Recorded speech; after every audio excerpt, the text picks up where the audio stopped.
Sin embargo, vamos a tratar temas muy importantes también que tienen que ver con la reactivación de la economía del país, también un poco conocer las expectativas que hay del sector empresarial referente a el futuro del país. Me acompaña a esta hora de la mañana el ingeniero Rodrigo Gómez de la Torre, quien es empresario también de la primera zona, de la zona 1 agrícola, y también es delegado de los empleadores ante el Consejo de Salarios. Y vamos a tratar un tema muy importante, y es que este mes de marzo está previsto, bueno, está ya hasta hoy día el tema del 13º sueldo, que como cada año se paga. Sin embargo, van a haber por allí ciertas modificaciones, y con eso vamos a hablar con nuestro invitado. ¿Cómo está, Rodrigo? Muy buenos días, bienvenido a Coffee News. Andrés, qué gusto, buenos días con todos los internautas que nos están observando. Gracias por acompañarnos. Y bueno, hay un poco de confusión, puesto que se ha dicho que el 10º correspondiente a este mes va a tener un recorte. Usted, como parte del Consejo de Salarios, y que siempre integra las negociaciones para cada año de lo que son los salarios básicos unificados, ¿nos puede explicar a qué se debe esta modificación en este bono? A ver, lo que sucede, el 14º sueldo tiene que ver, al igual que el 13º sueldo, con respecto a los ingresos que tienen a lo largo del año. Obviamente, el 13º es la sumatoria de los ingresos, lo que se paga en diciembre, que se divide para el número de meses que se ha trabajado dentro del año. En este caso del 14º sueldo, el año 2020 no podemos cuestionar, ha sido un año extremadamente complejo para todos. Entonces, lo que sucede es que hubo una jornada de trabajo reducida. Entonces, el 14º te dice que es la suma, o sea, es un sueldo por el año de servicios, pero el año completo. Pero si a ese año completo tú, por ejemplo, en lugar de haber tenido las 8 horas, tenías solo 6 horas, en ese caso hay una reducción de un 25%. Si se aplicó la jornada a medio tiempo para sostener los empleos, porque también tenemos que reconocer que el 2020 se perdieron muchos empleos, y sobre eso el 14º ya ni lo mencionamos. Entonces se reduce el porcentaje que se paga al trabajador. Es un tema de generar un equilibrio sobre horas de trabajo versus bonificaciones. Y justamente un poco para que las personas entiendan de que no es que viene, se ha reducido, y es que prácticamente viene producto de la ley humanitaria, que entendemos hace casi ya un año estaría próximo ya que está en vigencia esta ley. Y quisiera ahora conocer un poco su análisis sobre esta ley. ¿Fue lo más acertado para el país? ¿Qué consecuencias trajo? ¿Qué resultados usted le ha dejado esta ley como tal? A ver, una puntualización. Digamos que el 2020 fue un año normal, como el 2019. Si en el 2019 tú trabajabas medio tiempo, tu 14º era de medio tiempo. O sea, la ley humanitaria en este cálculo nada tiene que ver. La realidad es que cuando tú tienes las estructuras extremadamente rígidas, tú necesitas ver cómo adaptas las situaciones a la realidad. Charles Darwin decía que la especie que prevalecerá no será la más fuerte, será la que mayor capacidad de adaptación tenga a los nuevos tiempos. Pues el Ecuador tiene un código laboral extremadamente rígido y de muy compleja adaptación. Por eso se perdió tanto empleo, bueno, en el mundo también, pero en el Ecuador particularmente. La ley humanitaria lo que hace es darle herramientas a las empresas, que no son herramientas extrañas al código, por cierto. La posibilidad de reducir el salario en un 25% constaba en el Código del Trabajo desde el año 2016. Eso sí existe en el código. Lo que se plantea es poder reducirle un poco más en la ley humanitaria, pero eran preceptos ya definidos en el código. Porque si nos ponemos a ver lo que son cadenas de hoteles, restaurantes, cafeterías, tomando en cuenta uno de los sectores más golpeados, si no el más golpeado, tienes hoteles que todavía están trabajando en cero. y sin embargo están sosteniéndose los que han podido, porque muchos otros ya han desaparecido. Ahora, ¿y cómo evaluamos un poco esta reactivación paulatina que ha tenido el país en este último tiempo? Acordémonos que desde el mes de junio ya se venía realizando lo que era la reactivación del país. Entonces, ¿cómo evalúa usted esta reactivación que hemos tenido casi ya hace más de 7 meses? No hemos visto una mayor reactivación. La reactivación va a tener que ver con dos factores, que tiene que ver con confianza, ¿ya?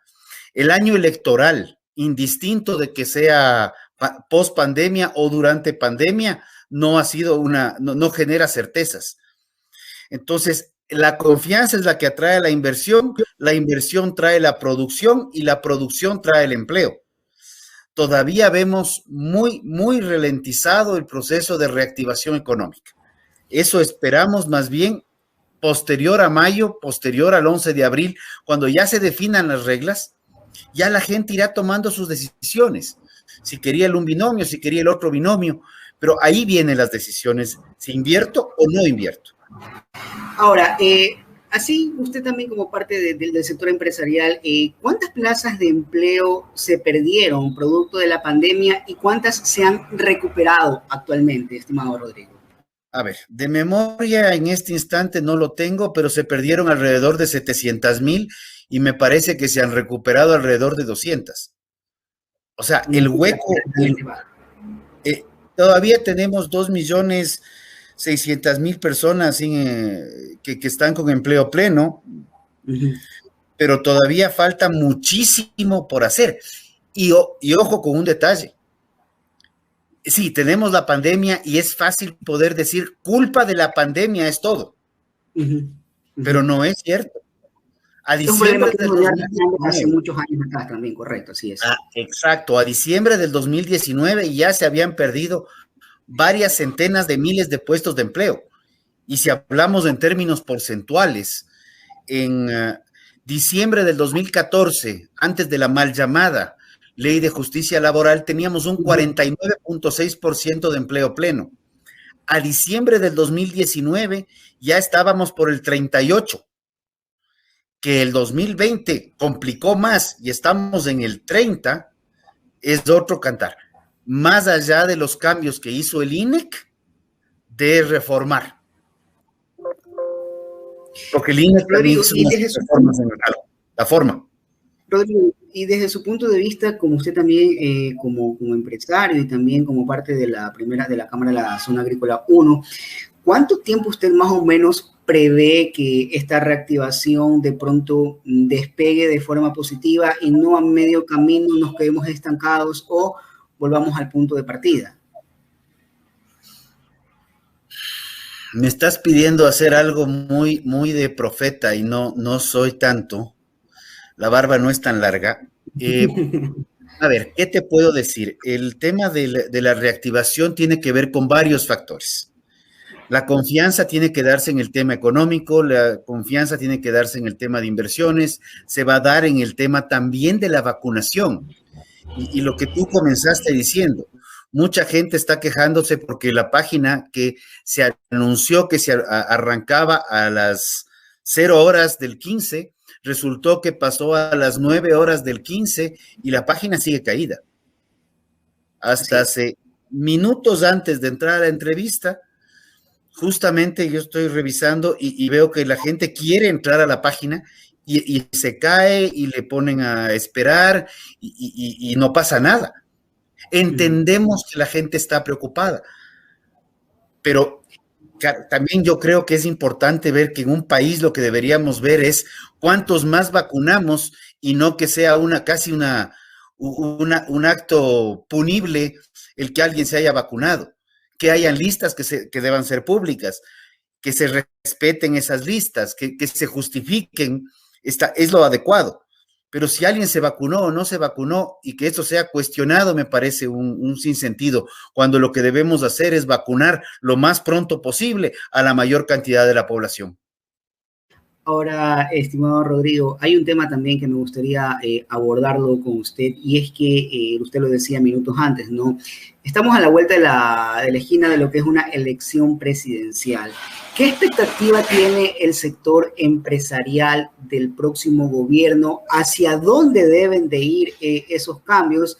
Y hay que recordarle a quienes nos están viendo a esta hora de la mañana que el sector empresarial fue uno de los más afectados en los últimos tiempos, producto de leyes antigobernantes, por ejemplo, como fue la ley de plusvalía, el tema del impuesto verde, se ha pedido la eliminación de la salida de divisas, pedidos que no han sido tomados en cuenta y tal vez un empresario como el ingeniero Iván Montaneda, que ha estado al frente del Ministerio de la Producción, ha tratado dentro de lo posible de sacar al país en materia productiva adelante. Pero, ¿qué esperan ustedes del nuevo gobierno que llegue al sillón de Carondelet? Yo creo que hay muchas cosas que en este gobierno. Ya se habló de la eliminación del impuesto a la salida de divisas, eliminación que quedó supeditada a las necesidades de la caja fiscal, lo cual eso básicamente es yo te ofrezco, busca quien te dé. Sin embargo, la eliminación a la salida de divisas es algo que nos beneficiaría a todos los ecuatorianos, porque bajamos un 5% de aranceles o de costo en todo lo que se importa. Y cuando vemos que se importan combustibles que requerimos todos, se importan bienes de capital y se importan materias primas. Ahí ya tenemos más o menos entre el 78 y 80% de las importaciones. Se importan equipos de computación para esta nueva forma inclusive de generar comunicación. En este momento ya no es que tenemos que salir corriendo a ver si llegamos por el tráfico a la entrevista o no. Podemos hacerlo a través de medios digitales. El 90% de los equipos que se requieren para eso están considerados como bienes de consumo. Entonces, ese impuesto encarece costo de producción, lo cual encarece el costo de vida. Encarece los productos importados, encarece el costo de vida. Pero cuando encarecemos costo de producción y costo de vida, también estamos perdiendo competitividad. Y yo sí creo que en la pandemia, algo que se ha demostrado y fue lo que iniciamos, que eran las cadenas logísticas. Por favor, cuidemos las cadenas logísticas de agroexportación. El gobierno montó los corredores logísticos y les dijo al sector privado, vean ustedes cómo se las baten. Nosotros tenemos que ocuparnos de la parte sanitaria. Hayan habido un pocotón de temas, pero creo que ese trabajo articulado y conjunto entre Javier Lazo en el Ministerio de Agricultura e Iván Montaneda en Industrias y Comercio Exterior, pues brindó resultados. Tan así que inclusive tenemos nuevos productos de exportación y la cadena de agroexportación salió de 10.800 más o menos millones, todo lo que es agro, a 12.300. Entonces, no solamente soportamos la pandemia, tuvimos una gran capacidad de resiliencia, sino que también tuvimos una gran capacidad de adaptación hacia mercados extremadamente exigentes como son el europeo, el asiático, a pesar de estos problemas de que detectaban los COVID en las paredes de los contenedores del camarón, de una empresa en particular. Ahí yo tengo mis reservas, pero yo sí creo que lo que se debe hacer es seguir en este camino de desarrollo, seguir en un camino de ir eliminando las distorsiones internas que tenemos en la economía ecuatoriana, impuesto a la salida de divisas 1, destrabar los problemas de combustibles. Ese es otro tema muy polémico en este momento, pero todos los subsidios que se mantienen en gasolina extra y en diésel son subsidios que los pagamos todos los ecuatorianos y que además... El nuevo gobierno, Rodrigo, debe de mantener o eliminar los subsidios a los combustibles. A ver, ahí sí me pones en una situación muy compleja. Yo tengo más de 15 años sosteniendo que los subsidios a los combustibles deben ser eliminados. Entonces, mi opinión no va a cambiar. Los subsidios deben ser eliminados y debemos construir competitividad con otros mecanismos. Pero claro, el momento que tú eliminas una carga tan fuerte como son los subsidios, que algo se han podido morigerar en estos últimos meses o el último año, pues tenemos que pensar seriamente que tampoco necesitamos tanto impuesto. Entonces, tú bajas un gasto para el Estado, es un gasto permanente el de los subsidios, pero también bajas una carga para el privado, porque no es cuestión de que el Estado baje costos, baje cargas y que le sigas ahorcando al sector privado permanentemente. Más bien tenemos que destrabar los problemas e impuestos, como el caso del 2% de las microempresas, poder entenderlos, que las utilidades son las que pagan impuestos, no las ventas, porque hay mucha gente que está vendiendo y que está vendiendo en facturas, pero está vendiendo la camisa para poder sostener el negocio, esperando que lleguen días mejores. Entonces, ahí hay temas que probablemente facilita la tributación, pero hay que comprender las dinámicas económicas y definitivamente el caso del 2% de microempresas, que ha sufrido desde diciembre del 2019 que se aprobó, febrero el primer reglamento, junio el segundo, octubre, enero, ha sufrido tantas variaciones que nos demuestra que ni siquiera los administradores tenían claro cómo aplicarlo, lo cual es más grave todavía. Rodrigo, usted también conoce el tema laboral y quería consultarle el nuevo gobierno hacia dónde debe de apuntar para en el tema de las plazas de empleo que se vayan recuperando. De pronto, como empresarios, tienen una línea, una ruta de trabajo de la cual ustedes de seguro le irán a hacer llegar al nuevo gobierno, o qué esperan ustedes del nuevo régimen en este tema tan delicado como es el laboral. Andrés, y lo digo claro y fuerte, el sistema laboral ecuatoriano es insostenible. Tenemos 2,5 millones de personas que tienen empleo pleno, a quienes están basados en un código laboral absolutamente obsoleto, total y absolutamente obsoleto. Necesitamos crear una norma laboral paralela, así de crudo. Ya ni siquiera démonos vueltas en una reforma. Un código laboral paralelo para ir migrando de lo obsoleto a lo posible y de desarrollo. Entonces, quienes están en el código vigente, como se consideró en los acuerdos ministeriales, en los acuerdos del Consejo Nacional de Trabajo el 2019. Si es que alguien quiere cambiarse de modalidad contractual y en vez de trabajar 8 horas, 5 días a la semana, quiere trabajar 10 horas diarias, 4 días a la semana, en base a un acuerdo suscrito entre trabajador y empleador, puede cambiar la forma de trabajo. Pero eso necesitamos a gritos. El país le urge solucionar el tema laboral y no vemos una posibilidad concreta de solucionarlo a través de una asamblea.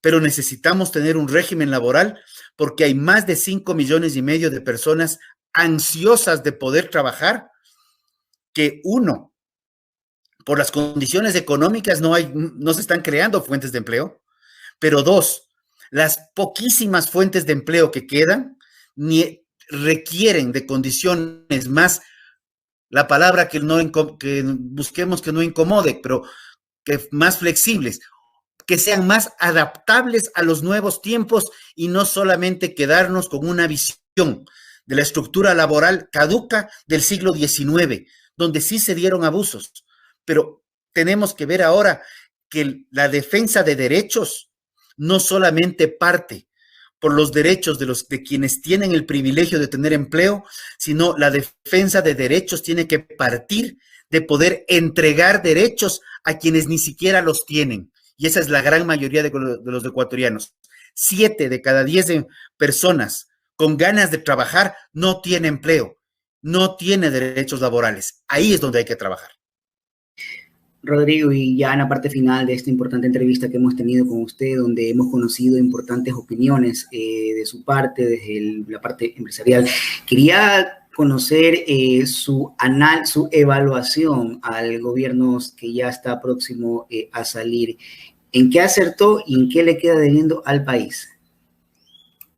Yo creo que hemos acertado en el discurso de que tenemos que cambiar y que tenemos que compartir las responsabilidades con el sector privado.